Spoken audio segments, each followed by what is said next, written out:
इन दोस्तों, मैं रजनीश कुमार और आपका चैनल आरके इंडियन में आप सबका स्वागत है। दोस्तों, आज बायोलॉजी का एक महत्वपूर्ण टॉपिक लेकर आया हूँ, कोशिका। कोशिका हमारे बायोलॉजी का पहला टॉपिक होता है। इस टॉपिक को दो से तीन वीडियो में ख़त्म करेंगे, क्योंकि कोशिका बड़ी कोई चैप्टर है, इसलिए हम एक वीडियो में हम इसको समाप्त नहीं कर सकते। 2 और 3 वीडियो के माध्यम से इस कोशिका को पूरा अध्ययन करेंगे। इसके बाद अगर स्टडी करने के बाद आपका कोशिका से कोई भी रिलेटेड क्वेश्चन होगा ना, नहीं छूटेगा। कोई भी एग्ज़ाम हो, बड़े से या छोटा कोई भी एग्ज़ाम हो, इस कोशिका को चैप्टर पढ़ने के बाद कोई भी आपका डाउट नहीं रहेगा। चलिए कोशिका की ओर चलते हैं। इससे पहले एक मोटिवेशन लाइन बोलना चाहूँगा कि आँखों में अरमान लिया, आँखों में अरमान लिया, मंजिल को अपना मान लिया, तो मुश्किल क्या आसान किया, जब ठान लिया तो ठान लिया। चलिए देखते हैं कोशिका चैप्टर। तो कोशिका को इंग्लिश में हम लोग सेल कहते हैं। क्या बोलते हैं? सेल। कोशिका को सेल कहा जाता है इंग्लिश में। चलो कोशिका की ओर चलते हैं। कोशिका हमारी शरीर की ना सबसे छोटी इकाई होती है, सबसे छोटा अंग नहीं। अंग और इकाई में अंतर होता है। अंग जैसे हमारे लीवर और ये अंग है, लेकिन इकाई जो होती है ना, हमारे कोई भी एक कार्य होता है, जैसे वो पूर्ण रूप से अपना कार्य खुद से कर ले, उसको इकाई कहते हैं। तो इसीलिए हमारी शरीर की छोटी इकाई अगर देखा गया ना, तो क्या है? कोशिका है। क्या है? कोशिका। अगर इससे छोटा अगर देखेंगे तो इससे भी छोटा राइबोसोम है, और भी माइटोकॉन्ड्रिया है, फिर से डीएनए उन्हें कई हैं, लेकिन ये पूर्ण रूप से अपना कार्य नहीं कर पाते हैं। लेकिन जो कोशिका होती है अपना पूर्ण कार्य अपना पूर्ण रूप से कर लेती है। इसीलिए शरीर की सबसे छोटी इकाई क्या माना गया है? कोशिका। कई कोशिकाओं से ही मिलकर हमारा शरीर का निर्माण हुआ है। हम लोग एक कोशिका से ही मिलकर बने हैं। चलिए देखते हैं कोशिका की। तो कोशिका हमारे शरीर की सबसे छोटी इकाई होती है, यूनिट होती है, न कि अंग होता है। कोशिका को अध्ययन को क्या कहते हैं? कोशिका के अध्ययन को साइटोलॉजी कहते हैं। इंग्लिश को कोशिका को बायोलॉजी में साइटो कहते हैं, और कोशिका को इंग्लिश में सेल कहते हैं। लेकिन अध्ययन को क्या बोलते हैं? साइटोलॉजी कहते हैं। तो अध्ययन क्या होते हैं? साइटोलॉजी। इसको खोज किसने किया? तो पहले मृत कोशिका का खोज किया गया रॉबर्ट हुक के द्वारा। मृत कोशिका का खोज किसके द्वारा किया गया? रॉबर्ट हुक के द्वारा। लेकिन अगर कोई पूछे कि जीवित कोशिका का खोज किसने किया, तो लीवेनहॉक। तो जीवित कोशिका का खोज किसने किया था? लीवेनहॉक ने किए थे। लीवेनहॉक। अगर सिद्धांत किसने दिया था, यानी कोशिका सिद्धांत किसने दिया था, तो इस कौन से सिद्धांत दिए थे? स्लाइडन एवं स्वान जी ने दिए थे। स्लाइडन एवं स्वान। तो सिद्धांत किसने दिया था? स्लाइडन एवं स्वान ने दिया था। 1838 में या 39 के करीब में दिए थे। 1838 से 39 के करीब में दिए थे ये सिद्धांत। सबसे छोटी कोशिका अगर पूछे ना कि ओवरऑल सबसे छोटी कोशिका की क्या होती है, तो माइकोप्लाज्मा होती है। सबसे छोटी कोशिका माइकोप्लाज्मा होती है। सबसे छोटी कोशिका माइकोप्लाज्मा होती है। और सबसे बड़ी कोशिका पूछे ना, तो शुतुरमुर्ग का अंडा। शुतुरमुर्ग एक क्या है? पक्षी है। तो शुतुरमुर्ग का अंडा सबसे बड़ा कोशिका होता है। सबसे बड़ा कोशिका शुतुरमुर्ग का अंडा। अगर सबसे लंबा कोशिका पूछे ना, तो ब्रेन जो बना होता है न्यूरॉन का, आपको ब्रेन वाला टॉपिक में पढ़ाए हैं कि न्यूरॉन हमारे मस्तिष्क का सबसे छोटी इकाई होती है। तो न्यूरॉन लंबा होती है। तो पूछता है ना कि सबसे लंबी कोशिका कौन होती है, तो न्यूरॉन होती है। क्या होती है? न्यूरॉन होती है। ये कहाँ पाई जाती है? तो ब्रेन में पाई जाती है। कहाँ पाई जाती है? ब्रेन में। कहाँ पाई जाती है? ब्रेन में। अगर मानव का पूछे कि मानव की सबसे छोटी कोशिका क्या होती है, तो शुक्राणु होती है। क्या होती है? शुक्राणु का क्या होती है? शुक्राणु। इसको इंग्लिश में स्पर्म भी कहा जाता है। क्या कहा जाता है? स्पर्म। तो शुक्राणु या स्पर्म होता है। ये पुरुषों में पाया जाता है। ये पुरुषों में पाया जाता है, महिलाओं में नहीं पाया जाता है। अगर सबसे बड़ी कोशिका पूछे मानव में, तो कौन हो जाएगा? ओवम। क्या होता है? ओवम यानी अंडाणु। ये महिलाओं में होता है, पुरुषों में नहीं होता है। तो सबसे छोटी कोशिका मानव में शुक्राणु यानी स्पर्म, और सबसे बड़ी कोशिका अंडाणु यानी ओवम। ये पुरुषों में पाया जाता है। पुल्लिंग है। ये स्त्री यानी स्त्रियों में पाया जाता है। ये पुरुषों में नहीं पाया जाता है। और विभाजन रहित होता है कि कहाँ पर इसका विभाजन नहीं होता है, कोशिका का विभाजन कहाँ नहीं होता है। कोशिका ये हमेशा क्या एक कोशिका से मिलकर टूट टूट करके कई कोशिकाओं का निर्माण हो जाता है। इस तरीके से हम एक कोशिका से हमारे शरीर में 5 अरब कोशिकाएं हैं, तो ये एक उसी कोशिका से टूट टूट कर मिलता है। तो ये कोशिका कहाँ नहीं टूटता है, कहाँ नहीं विभाजन होता है, तो ये हमारे ब्रेन में न्यूरॉन जो हमारे ब्रेन में होता है ना, वो कोशिका वहाँ पर विभाजन नहीं होता है। इसीलिए अगर ब्रेन में अगर कोई चोट लग जाता है ना, तो वो जल्दी से ठीक नहीं होता है और मरने की संभावना ज़्यादा हो जाती है, क्योंकि वहाँ पर जो कोशिका विभाजन नहीं हो पाता है। इसलिए वहाँ पे क्या होता है कि कोशिका विभाजन न होने के कारण ब्रेन डैमेज हो जाता है, वो एक रिकवर नहीं कर पाता है, इसलिए हम लोग को मृत्यु हो जाती है। क्या हो जाती है? मृत्यु हो जाती है। तो विभाजन कहाँ नहीं होता है? ब्रेन में। कहाँ नहीं होता है? ब्रेन में।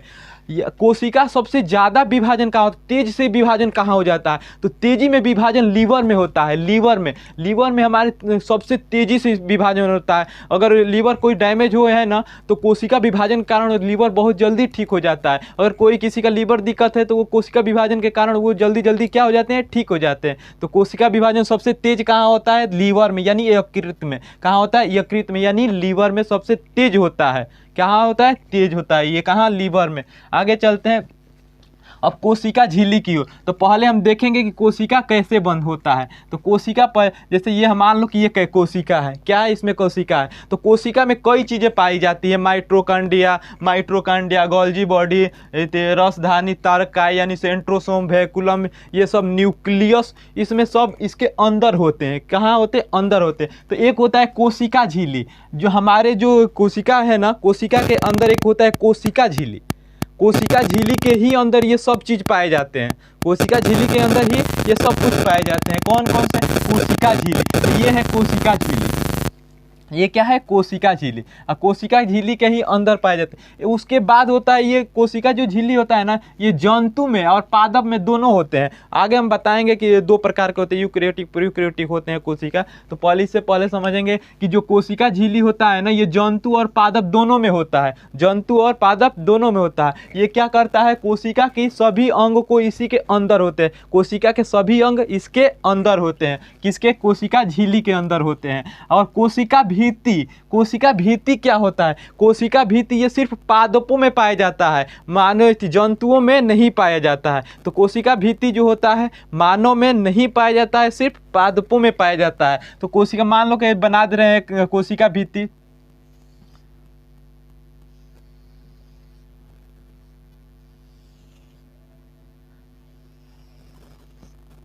ये कोशिका भित्ति हो गई, ये साइड वाला। तो कोशिका झिल्ली के जो आउटर भाग होता है ना, वो कोशिका भित्ति होता है। ये सिर्फ पादपों में पाया जाता है और जंतुओं में नहीं पाया जाता है। ये सुरक्षा और आकार प्रदान करता है। सुरक्षा और आकार प्रदान करता है। किसका? कोशिका का सुरक्षा और आकार प्रदान करता है। सिर्फ पादपों में होता है, जंतुओं में नहीं होता है। पादपों में होता है, जंतुओं में नहीं होता है। देखिए एक बार दिखा रहे हैं आपको, ये देखिए, ये दिखाई दे रहा है ना, ये वाला देखिए, ये वाला भाग, इसके अंदर सभी है। तो ये कोशिका झिल्ली, ये कोशिका जो आउटर भाग है ना, ये कोशिका भित्ति है, और जो अंदर वाला भाग है उसको कोशिका झिल्ली कहते हैं। क्या कहते हैं? कोशिका झिल्ली कहते हैं। तो ये वाला क्या हो गया? कोशिका भित्ति, और ये अंदर वाला क्या हो गया? कोशिका झिल्ली।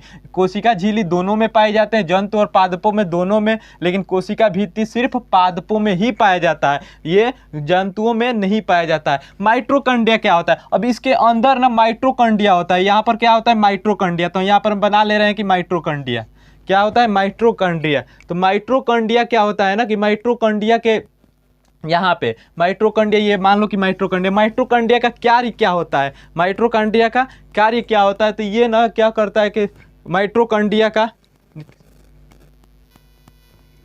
तो ये माइटोकॉन्ड्रिया होता है। माइटोकॉन्ड्रिया का कार्य क्या होता है ना, ये पहले मैं देखेंगे। माइटोकॉन्ड्रिया का खोज किसने किया था? तो अल्टमैन ने किए थे। किसने किए थे? अल्टमैन। ये इसका कार्य क्या होता है? ये हम जो लोग सांस लेते हैं ना, सांस लेते हैं, तो ये हीमोग्लोबिन के फेफड़ा के द्वारा हीमोग्लोबिन ये हमारे ब्लड को एक एक पूरे शरीर तक ले जाता है, और शरीर के सभी कोशिकाओं तक ले जाता है। और कोशिका के अंदर एक माइटोकॉन्ड्रिया होता है। क्या होता है? माइटोकॉन्ड्रिया। तो माइटोकॉन्ड्रिया के पास ले जाता है, और माइटोकॉन्ड्रिया क्या करता है ना, इसको श्वास को क्या करता है? ये क्रेब्स चक्कर चलाता है। क्रेब्स चक्कर चलाता है। इस क्रेब्स चक्कर से क्या 38 ATP 34 ATP, adenosine triphosphate, adenosine triphosphate. तो 34 ATP का निर्माण होता है, सॉरी 38 ATP का निर्माण होता है। ये ATP जो है ना, ये ग्लूकोज और ऊर्जा का क्या करते हैं, निर्माण करते हैं। ग्लूकोज और ये ऊर्जा का निर्माण करते हैं, ये ग्लूकोज और ऊर्जा का निर्माण करते हैं। तो ये श्वसन माइटोकॉन्ड्रिया क्या करता है, श्वास को क्रेब्स चक्कर चलाता है। और क्रेब्स चक्कर है ना, ये 34 ATP का निर्माण करते हैं। यही 34 ATP ग्लूकोज और ऊर्जा का निर्माण करते हैं। आइए दिखाते हैं ये वाला माइटोकॉन्ड्रिया। तो ये माइटोकॉन्ड्रिया है ना, इसके देखिए इसके में क्रेब्स चक्र चलता है। क्रेब्स चक्र चलने के बाद वो क्या होता है, 38 ATP का निर्माण होता है। यही 38 ATP ग्लूकोज और ऊर्जा का निर्माण करते हैं। इसीलिए पूछता है कि माइटोकॉन्ड्रिया शक्ति गृह किसे कहते हैं, तो माइटोकॉन्ड्रिया को कहते हैं। शक्ति गृह किसे कहते हैं, माइटोकॉन्ड्रिया कहते हैं। अब पूछता है कि ऊर्जा का पावर हाउस किसे कहते हैं, तो ऊर्जा का पावर हाउस किसे कहते हैं, माइटोकॉन्ड्रिया को कहते हैं, माइटोकॉन्ड्रिया को कहते हैं। अब चलते हैं ये इसका जो आंतरिक दीवार है ना, माइटोकॉन्ड्रिया की जो आंतरिक दीवार है ना, इसको क्रिस्टी कहा जाता है। क्या कहा जाता है, क्रिस्टी। तो माइटोकॉन्ड्रिया के आंतरिक दीवार को क्रिस्टी कहा जाता है। माइटोकॉन्ड्रिया को ऊर्जा का पावर हाउस भी कहा जाता है। आगे चलते हैं गोल्जी बॉडी। तो माइटोकॉन्ड्रिया के बाद यहाँ पर मान लीजिए कि गोल्जी बॉडी है। तो गोल्जी बॉडी क्या करता है ना, ये परिवहन का कार्य करता है। एक अंग को दूसरे अंग को, मतलब कि ये अब एक दूसरे के क्या करता है, परिवहन करता है। यहाँ से वहाँ तक ले जाने में कौन कार्य कर रहा है, गोल्जी बॉडी। मान लीजिए कि हम लोग का जीभ में कोई ऊर्जा, हम लोग बोल रहे हैं, बार बार बोल रहे हैं, तो क्या होगा, जैसे कि हम लोग बार बार बोलने से ऊर्जा खत्म हो जाएगा, तो हमारी जीभ लटपटाने लगेगी, बोलने लगेगी, जीभिया लटखटाने लगेगी। पैर में अगर मान लें कि ऊर्जा खत्म हो जाएगा, पैर चलना बंद कर देगा। तो ऐसे क्यों नहीं होता है कि हम लोग का ये जो होता है, जो हम लोग का जो जीभ होती है लटपटाती नहीं है, ऊर्जा बार बार बनाती रहती है, पैर चलते रहता है। रीजन यह है ना, क्योंकि ये जो गोल्जी बॉडी है ना, गोल्जी बॉडी ये ऊर्जा को एक दूसरे की ट्रांसफर कर देता है। जैसे हमारी जीभ की ज़्यादा जरूरत है तो दूसरी जगह को ऊर्जा को लेकर के जीभिया में डाल देगा, और ये क्या करने, कार्य करना बंद नहीं करेगा। इसीलिए गोल्जी बॉडी क्या कार्य करता है, परिवहन का कार्य करता है। गोल्जी बॉडी परिवहन का कार्य करता है। अब चलेंगे रसधानी यानी वैक्यूल्स।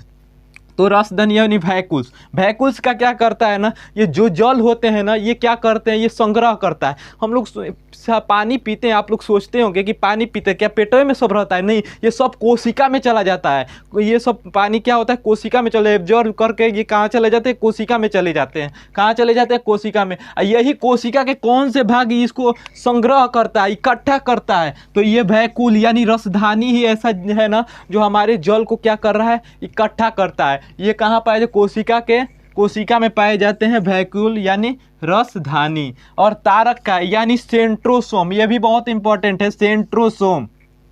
सेंट्रोसोम क्या होता है ना, सेंट्रोसोम ये खोज तो बावरी ने किया था। खोज किसने किया था, सेंट्रोसोम का, बावरी, यानी तारक का हिंदी में बोलते हैं। इसका कार्य क्या होता है, तो कार्य कोशिका विभाजन, जो कोशिका विभाजन होता है। अगर कोशिका विभाजन नहीं होगा तो हम लोग का निर्माण नहीं हो पाएगा, हम लोग विकसित नहीं हो पाएंगे। तो कोशिका का निर्माण जो कार्य करता है ना, ये कौन कार्य करता है, तारक का यानी सेंट्रोसोम। तो कोशिका विभाजन में कौन सा मदद करता है, कोशिका विभाजन में तारक का यानी सेंट्रोसोम, सेंट्रोसोम ये कोशिका विभाजन में कार्य करते हैं। तो ये सब देखिए कैसे कोशिका का निर्माण हुआ। हमारा बॉडी का कैसे निर्माण हो गया इन कोशिकाओं से, तो देखिए कोशिका बॉडी का निर्माण कैसे हुआ कोशिकाओं से। तो हमारा शरीर न कैसे बना, मान ले कि कोशिका है, तो कोशिका से ना क्या हुआ कि कोशिका, जैसे इससे पहले हम एक एग्जाम्पल समझाएंगे।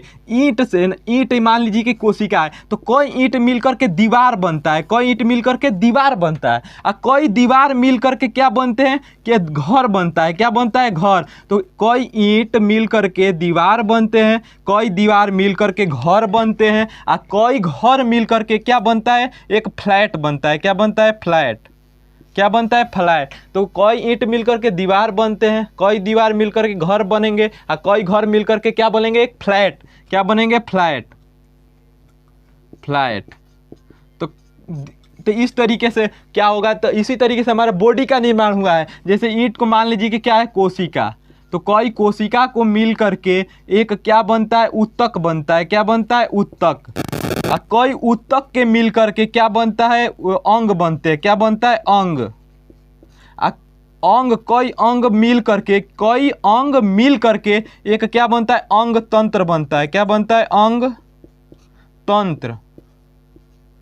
कई अंग तंत्र मिलकर क्या बनता है, शरीर बनता है। क्या बनता है, शरीर। तो कई कोशिका मिलकर के ऊतक बनता है, कई ऊतक मिलकर के एक अंग बनता है, कई अंग मिलकर के एक अंग तंत्र बनता है, कई अंग तंत्र मिलकर के हमारे बॉडी का निर्माण होता है। मान लें कि हम लोग का कोई छोटी कोशिका है, कई कोशिका मिलकर के ऊतक का निर्माण होता है। जैसे ब्लड भी एक क्या है, ऊतक ही। ब्लड एक क्या है, ऊतक ही।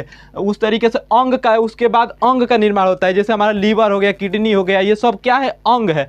कई अंग मिलकर के अंग तंत्र का निर्माण होता है। कई अंग जब मिल जाते हैं तो अंग तंत्र का निर्माण होता है। जैसे रक्त परिसंचरण तंत्र, पाचन तंत्र। पाचन तंत्र में मुख, पेट, कोई चीज आ करके छोटियां सब आ जाएंगे पाचन तंत्र में। श्वसन तंत्र, तंत्रिका तंत्र, ये सब क्या है, ये अंग तंत्र है। और सभी ये मिल करके अंग तंत्र एक बॉडी का निर्माण करेंगे। चलिए आगे देखते हैं, चलिए आगे देखते हैं। चलिए एक बार रिवीजन इसको कर लेते हैं। तो कोशिका को इंग्लिश में सेल कहते हैं, कोशिका को इंग्लिश में सेल कहते हैं, और अध्ययन को क्या कहते हैं, साइटोलॉजी कहते हैं। खोज किसने किया था, रॉबर्ट हुक ने जी किए थे। लेकिन जीवित कोशिका का खोज किसने किया था, लीवेनहॉक। जीवित कोशिका का लीवेनहॉक। सिद्धांत किसने दिए थे, स्लाइडन एवं स्वान। सबसे छोटी कोशिका माइकोप्लाज्मा। सबसे बड़ी कोशिका शुतुरमुर्ग का अंडा। अगर सही थी। सबसे लंबी कोशिका न्यूरॉन। सबसे लंबी कोशिका न्यूरॉन कहाँ पाई जाती है, ब्रेन में। सबसे मानव में सबसे छोटी कोशिका शुक्राणु यानी स्पर्म किस में पाया जाता है, पुरुषों में। महिलाओं में नहीं पाया जाता है। उसके बाद सबसे बड़ी कोशिका मानव में अंडाणु यानी ओवम, ये स्त्रियों में पाया जाता है, पुरुषों में नहीं पाया जाता है। विभाजन रहित, विभाजन यानी कहाँ पर कोशिका का विभाजन नहीं होता है, तो कहाँ नहीं होता, ब्रेन का यानी न्यूरॉन में क्या नहीं होता है, ये कोशिका विभाजन नहीं होता है। जहाँ पर कोशिका तेज से विभाजन हो जाता है वह कैंसर होने का कारण हो जाता है। ब्रेन में कोई कोशिका विभाजन नहीं होता है, इसलिए ब्रेन में कैंसर होने की संभावना बहुत ही कम होती है। 10% को एक भाग है वहाँ पर होने की चांस हो जाती है। तो तेज विभाजन कहाँ होता है, यकृत में यानी लीवर में। तेज विभाजन कहाँ होता है, लीवर में। कोशिका झिल्ली जो जंतु और पादप दोनों में पाए जाते हैं, और कोशिका भित्ति सिर्फ पादपों में पाए जाते हैं। माइटोकॉन्ड्रिया ये श्वास के बाद क्रेब्स चक्र के बाद 38 एटीपी का निर्माण करता है और ऊर्जा और ग्लूकोज का निर्माण करता है, इसलिए इसका ऊर्जा का पावर हाउस यानी ऊर्जा का गृह भी कहा जाता है। और गोल्जी बॉडी ये परिवहन का कार्य करता है, और उस रसधानी यानी वैक्यूलम जल को संग्रह करता है, और तारक आयन सेंट्रोसोम ये कोशिका विभाजन में ये कार्य करता है। और चलिए इसके आगे वाले पार्ट में कोशिका के बारे में देखेंगे। जय हिंद, जय भारत।